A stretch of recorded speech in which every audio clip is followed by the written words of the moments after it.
Young Pappy? Young Pappy was one of the hottest up-and-coming rappers in the early days of Chicago drill. Yup. But like many other drill rappers who were really about that life, Young Pappy got killed before his music became mainstream. Tough. Let's get into the come-up and career of Young Pappy. Young Pappy grew up in the north side of Chicago and was raised mostly by a single mom with 4 brothers and 3 sisters. Dang, he grew up like me. Parents split when he was young, and he moved around a lot between the neighborhoods of Uptown, Edgewater, and Rogers Park. He showed an interest in music from an early age and started rapping at just 4 years old. His older brother, BU Double, also rapped and taught him how to make music. His younger brother, Tay Sab. You know, see, y'all didn't even peep this though. Padded Wick, thank you so much for the follow. Peep this. Even though bro's career, like his older brother's career, didn't go crazy, right? He took the knowledge and the experience that he got and passed it on to his little bro, and his little bro ended up becoming something. It's crazy how like the world works. Like things work in mysterious ways. You feel me? Also rapped and taught him how to make music. His younger brother, Tay Sab, also became a rapper, and he once said that as a kid, Pappy used to read the dictionary to learn new words for his raps. Pappy was a childhood nickname given to him by his grandmother, which he continued to use once he started rapping. He started dropping tracks on YouTube and other platforms in 2007, around age 12. But as he got older, he became more influenced by his environment and got sucked into the streets. Pappy was a member of the Gangsta Disciples and claimed a set called the Insane Cutthroat Gangsters. Dang, they didn't let the GDs in the door, bro. Or Pooh Bear Gang. Pooh Bear Gang though, he still blew up. Was named after a respected member of the set. Wait, Pooh Bear Gang? Didn't this dude have beef with King Von? And Pooh Bear got killed in 2012. Pooh Bear was killed on the 1800 block of Juneway Terrace. His killer was never caught, but police believe that it was a dude named Dante Simmons from a set of the GDs called Loke City. Simmons was later found dead. See, New York and Chicago, bro, like, they got the most craziest, like, gang politics, because you see 2 GDs freaking killed each other. I thought it was GD versus BD. Oh my god. With a self-inflicted gunshot wound. Y'all have like a ton of umbrella groups. And killed himself using the same gun that was used in Pooh Bear's murder. Wow. So rumors started going around that another member of Loke's. You know what's crazy though about that thing about the burner? Dude, those burners be passed around. Like someone will catch a body with a burner, sell the burner to somebody else. Somebody else will catch a body, sell the burner, and then another person will catch the body and then sell the freaking burner. So whoever gets caught with the burner is gonna get a crazy charge because there's gonna be like 5 bodies on it. City named Munchie was behind Pooh Bear's death. Munchie and Pooh Bear were childhood friends. But petty fights and gang politics turned them against each other. Just a few days before he got killed, Pooh Bear dissed the Lokes on social media, which may have led to his death and sparked a deadly war between Pooh Bear Gang and Loke City. Man, Pooh Bear and Young Pappy was close friends, and his death had a major impact on him and was one of the main reasons Young Pappy jumped off the porch and became a shooter. Since he moved around a lot, Young Pappy was also affiliated with another set called TFG. Pooh Bear Gang and TFG was closely affiliated but had their own hoods, kind of like 600 and O-Block. So Pappy claimed both of them because he grew up around dudes from both areas. Pappy started out committing petty crimes like fighting and stealing, but the deeper he got into the streets, the more trouble he got into. Man, His that street life is not it. Behavior eventually landed him in juvie for a gun charge. While locked up, he had time to work on his music and decided to take it seriously since he was already known in the hood for his music. So after he got out, he bought some audio equipment and music software and started recording his own tracks. At first, he was just making remixes of other popular songs, but he eventually started making original songs, which gained him local attention. At the same time, Young Pappy was also building a reputation in the streets. After getting out of jail, he was out for revenge on Loke City for Pooh Bear's death. That street life will really get you one of 2 ways, locked up or in jail, bro. It's just sad to see, like, who knows where bro could have been. Death, which only got worse after PBG Are you lost another serious? member in April 2012. According to the rumors, Young Pappy got revenge by shooting a member of Loke City named Lucky in the thigh and back. Not long after, he dropped the track Competition, which that's what I meant, bro. Locked up or dead. You know what I meant. featured the bar, "Better ass Lucky, what'll happen when I drill shit." So Pappy's reputation in the streets was entering into his music career and earning him clout in the city. But it also made him a major target for Loke City, who was out for revenge after losing several members to the beef. Not long after that, Young Pappy started getting into more trouble with the law. In June 2013, he was convicted of felony unlawful use of a weapon and sentenced to 2 years of probation. He later violated that probation and ended up being sentenced to a year in prison, but he was later credited with time served and released. Even though he had a pending case hanging over his head, he continued to go hard in the streets. On July 14th, 2013, Did he crash out? Young Pappy allegedly caught his first body. A dude from Loke City named Blake Lamb was shot in the head multiple times on the 1600 block of West Jonquil Terrace. He was walking down the sidewalk when a car pulled up next to him and started letting off shots. The killers then jumped out of the car, stood over the victim, and shot him a few more times before fleeing the scene. So, whoever did it definitely wanted to send a message. No one was ever arrested for Blake's murder, but it was rumored to have— Bro, one thing that I learned from people who live in Chicago, bro, this is what I learned. It's a lot of unclosed cases, bro. been committed by Young Pappy and a group of other dudes from PBG. Wow. But this wasn't just the streets talking. Pappy and his crew seemed to confirm this on multiple occasions. After the shooting, he and his homies doubled back and took videos of the crime scene. They really don't. Which they posted to social media to taunt they ops. Plus, a few years later, Pappy released a freestyle that featured the bar, "Give you hollow tips, have your shit looking like Blake's face." Wow. So, whether or not he was actually involved, Young Pappy used Blake's death to diss his ops. A few months later, Young Pappy and other members from PBG and TFG allegedly shot up another rival hood called Day Day World, a set of insane GDs. They was looking for a member Insane GDs? named Lil Duke, who Pappy had a personal beef with.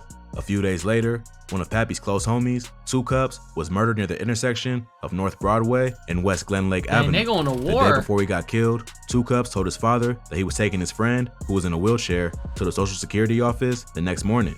His pops knew he liked to help people, so he ain't think nothing of it. But he ain't know about his son's gang ties. His mother saw him eating breakfast around 9 a.m.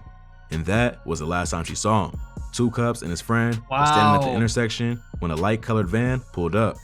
His friend was not identified by police, but was said to be a member from TFG. A shooter then jumped out of the van and started letting off shots, killing Two Cups and critically injuring his friend. It's been rumored that the killer was Lil Duke, who was getting revenge after Young Pappy shot up his hood. Two Cups and Young Pappy was close, and his death hit him hard. He later named a series of mixtapes after his friend, including Two Cups, parts 1, 2, and 3. The first tape in that series became one of Young Pappy's most popular projects and is now considered a drill classic. This mixtape really started to build Pappy a buzz in the city, but becoming a well-known rapper and a shooter also made him a target for ops. After the death of Two Cups, Young Pappy continued to slide on Day Day World to get revenge, but members of Loke City would catch him first, almost taking his life. On February 5th, 2014, Pappy, along with other members of PBG, was on their way to a McDonald's Dang, he was a crash out, bro. in Rogers Park when masked gunmen shot at their whip. 4 of them got hit, including Young Pappy, who was hit in the arm. One member of their group, unfortunately, ain't make it, but the other 3 survived. The shooting was rumored to be the work of Loke City in retaliation for the death of Blake Lamb. According to police, Young Pappy was the intended target. Yo, gang politics be running so deep, bro. Like, they really be spinning, bro. And spinning and spinning and spinning and spinning and spinning. He made a quick recovery, only to land himself in jail a few weeks later. Wow. On March 26, 2014, Pappy got arrested for reckless conduct and sentenced to 90 days in jail. He spent his 19th birthday locked up and got out on June 3rd. After he was really troubled. got out, he started to focus on music again in an attempt to make it out of the streets for good. But his reputation made it hard for him to avoid conflict. Not long after getting out of jail, Pappy was walking down Devon Avenue. Nah, let me tell you something, bro. Let me tell you something, bro. This whole Chicago wave, everybody was going crazy. But nowadays, don't get it twisted. A lot of the people who are really in the field are either dead or they're actually serving some type of time. The people who are lit right now and they never had any run-ins or never really got in trouble, you know it's fake. Avenue with a photographer who was shooting the cover art for his next mixtape. A car drove by and saw Young Pappy. They doubled back and someone inside the car started letting off shots. Young Pappy managed to escape, but his photographer was hit multiple times before collapsing to the ground. 2 gunmen chased Hell no. Young Pappy down a nearby street. I'm not believing Didi Osama's cap rap, bro. Who's listening to Didi Osama? That's one. While witnesses tried to help the photographer, but it was too late and he ended up dying. So it seemed like everywhere Pappy went, bodies was dropping like flies. This attracted the attention of the Chicago police, who saw his music taking off and all the violence that followed. A few months later, Young Pappy allegedly got revenge for the death of his homie, Pooh Bear. On September 11th, 2014, police responded to a call of a person shot on the 1600 block of West Juneway Terrace, not far from where Pooh Bear was killed. The victim was none other than Glenford Johnson, aka Munchie from Loke City, Pappy's main op. Munchie was standing in the courtyard of a building when a car pulled up and started letting off shots. Bro, they be chilling and they be waiting in the car, ready to run down at any moment. This is literally like, it's the same method every time. They went out to go somewhere or they were chilling here. A car pulls out and shots bust out, and then they run out and pop, pop, pop. It's the same method every time. He was hit in the chest and tried to run to a nearby hallway, but collapsed and later died. Wow. No one was ever arrested for Munchie's murder, but it's been rumored that it was committed by Young Pappy and other members of PBG. Pappy continued to add fuel to these rumors by dissing Munchie in a remix to Chief Keef's Finito. He dissed Munchie on tracks and on social media, which only made him a bigger target for his ops from Loke City. By that point, Pappy was really blowing up and his videos was getting millions of views. In January 2015, Pappy got into a fight with a man outside the same McDonald's where he was shot less than a year earlier. Bro, imagine working at that McDonald's, bro. The dude he was fighting was supposedly a member of Loke City, and he ended up getting shot in the leg during the argument. Police saw part of the fight go down and ended up arresting Pappy on a reckless conduct charge. Sheesh. His mother said the police raided her apartment with guns. He's eating these reckless conduct charges like Skittles. Drawn, looking for weapons that belong to Pappy, but they ain't find anything. So he eventually pled guilty to the reckless conduct charges and was sentenced to 29 days in jail. After getting out, 29 days. He dropped the second installment of his 2 Cup series, which featured some of the biggest tracks of his career, including Killer, Savages, and Afterlife Part 3. It looked like Pappy was finally on his way to becoming a rap star, but he kept getting in trouble with the police and it prevented him from reaching his full potential. To announce the release of his album, Pappy decided to host a birthday release party because he was turning 20 just a few days later. During the party, he was young. Neighbors ended up calling the cops after someone shot a gun in the air. Police already had their eye on Young What?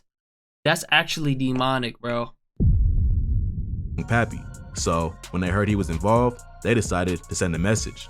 A SWAT team arrived with more than 50 officers and arrested over 100 people, including Young Pappy. No way. 30 of them were charged with disorderly conduct. Pappy bonded out the same day. Bro, he's catching hella of the same charge. They are spamming that charge. But ended up catching another case for failing to appear in court for reckless conduct. Again? So he was processed and again bonded out not long after. He then dropped the track Shooters right after being released to prove he couldn't be stopped. But just as he was reaching the height of his buzz, Young Pappy would be gunned down. Around 1:30 a.m. on May 29th, 2015, Pappy was walking with a friend near the 4800 block of North Kenmore Avenue when 2 gunmen walked up behind him and shot him twice in the back. He was rushed to Advocate Illinois Masonic Medical Center, but was pronounced dead a few hours later. Young Pappy's death was a huge loss to the city of Chicago. He was a major talent, and many were convinced that he would be the next to blow up on a national level. But unfortunately, the streets caught up to him before he could make it out and change his life for good. Pappy's murder remains controversial. He was both a feared shooter and respected rapper, which made him a huge target for any ops of TFG or PBG. Some say he might have been set up by his own people or even the police because of how his killers were able to sneak up on him at 1:30 in the morning. But I mean, bro, it was 1:30, bro. Pappy's death led to a wave of retaliation. Just a few weeks after his murder, a Loke City member named Clifton Fry dissed Pappy on Facebook, writing, "Smoking on Pappy right now." Wow. Not long after that, Fry was shot and killed broad day on the 7600 block of North Ashland Avenue. They worked quick, boy. He was rushed to the hospital in critical condition and declared brain dead 2 weeks after getting shot. A PBG member named Jermel Dosey was later arrested for the murder. Since his death, Young Pappy's been recognized for his unique talent and lyrical abilities. Unfortunately, he fell victim to the consequences of the street life before he gained exposure that his talent deserved. But at least he left a catalog of music that'll carry on his legacy. It's crazy, man. Lil Jojo,